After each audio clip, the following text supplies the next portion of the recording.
Príď slnko k nám a anotácia. Slnko a moje druhé ja. Anotácia je krátky, súhrnný popis textu alebo diela. Z latinského jazyka anotácio, čiže pripojiť poznámku k niečomu. Nota je v pôvodnom význame poznámka. Áno, notový zápis je poznámkový zápis, hoci nie je poznámkový zápisník. Alebo áno? Áno, viem, to už je iná téma. Možno na budúce. Takže, späť k anotácii. Anotácia je užitočná, napríklad pri knihe. Napovie, čo v nej je v tej knihe. Ako v anotácii citovať sama seba? Pomôže alter ego, druhé ja. Mne určite. Čítam teda anotáciu k mojej novej knihe Príď slnko k nám a citujem mojím druhým ja, moje prvé ja. Takto. Slnko má v srdci každý. Jeho liečivá žiara sa odovzdávaním násobí. O tom je presvedčená poetka Maja Kadlečíková. Možno kúsok z neho na vás čaká v knihe Príď slnko k nám. Je naša voľba, aby sme slnko priznali, prijali, nech svieti pre nás a všetkých okolo.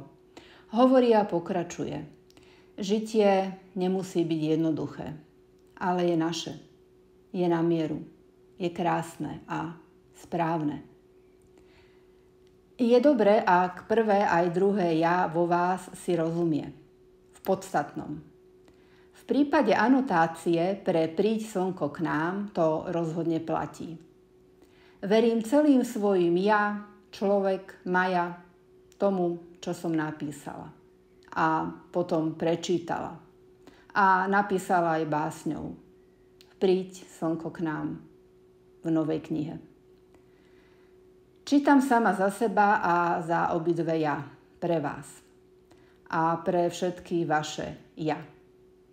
Buďme slnkom sami sebe, pre seba, pre iných. Sami sebe a všetkým a každému navzájom. Napríklad takto. Príď slnko k nám. No tak, príď slnko k nám. Poslala som ti list. Skrývaš sa za mrakom, dávno si malo výjsť. Mám srdce do Korán a v očiach želanie. Príď, keď ťa zavolám a nehovor mi nie. Lúče ma láskajú na tvári, na perách. Hľadia ma po rukách, zrazu sa usmievam. Aj v knihe. No nie len v knihe. Pretože príbeh je život. Slovo je liek a slnko a úsmev aspoň tak. A áno, možno vám takisto napadlo. Kam nechodí slnko, chodí lekár. Alebo slovo. Je liek. S úsmevom. Slnko v knihe Príď slnko k nám vyšlo. Kniha práve vyšla. Je v knihkupectve. Stretnete sa a dáte vedieť, či bolo stretnutie príjemné? Kto je slnkom pre vás? Čo alebo kto vám pomáha žiariť?